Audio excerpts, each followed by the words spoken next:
नमस्ते दोस्तों, मैं बीना किचन से बोल रही हूँ। आप सभी लोगों को हमारे चैनल में हार्दिक स्वागत है और उम्मीद करती हूँ आप अच्छे होंगे, सुरक्षित होंगे। आज बात करते हैं करवा चौथ वाले दिन हमें क्या चढ़ाना चाहिए, क्या नहीं चढ़ाना चाहिए और किस चीज़ से हमें परहेज करना चाहिए।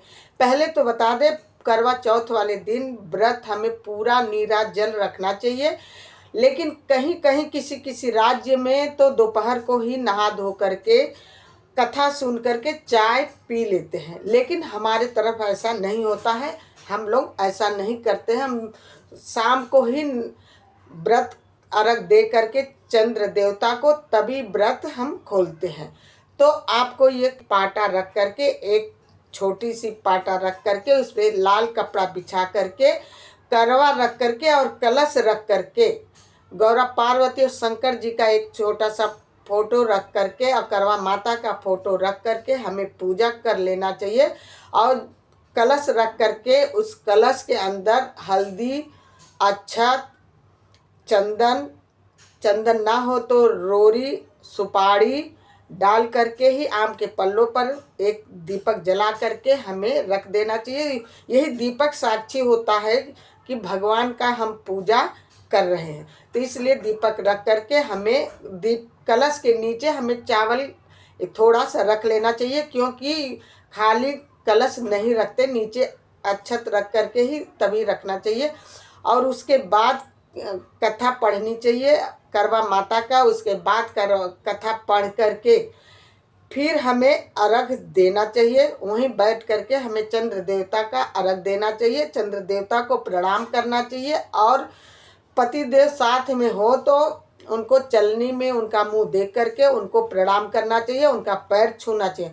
कहीं कहीं तो किसी राज्य में है पति पूजन भी होता है, लेकिन हमारे यहाँ ऐसा कुछ नहीं है, पति पूजन नहीं होता। पति साथ में होते हैं, वो व्रत खुलवाते हैं पानी से, मीठा मीठा मुंह में डाल करके पानी मुंह में डालते हैं, व्रत खुलवाते हैं। तो आपके यहाँ जैसा होता होगा आप लोग वैसे ही करना, क्योंकि कुछ नया नहीं किया जाता है। और कई बहनें तो ये भी पूछी हैं क्या कि हम व्रत रख सकते हैं, मन कर रहा है व्रत रखा। हमारे यहाँ तो ये व्रत ही नहीं रखा जाता है। तो आपके यहाँ यदि व्रत नहीं रखा जाता है, नहीं होता है, तो आप व्रत रख सकते हैं। यदि आपके यहाँ व्रत नहीं सहता है तो कतई आप व्रत मत रखना। उसके बाद आप जब कलश रखें तो अपने सुहाग का चीज़ चढ़ा करके करवा माता को, यदि आपके ससुर नहीं है तो श्रृंगार का सामान चढ़ा लें। उसके साथ ही जैसे स्वेटर है, शाल है, चढ़ा करके आप अपने सासू माँ को दे सकती हैं। लेकिन जो श्रृंगार का सामान है आप अपने जिठानी को, अपने नंद को, अपने बड़े से जो श्रेष्ठ हो, बड़े बूढ़े हों तो उनको आप दे सकती हैं।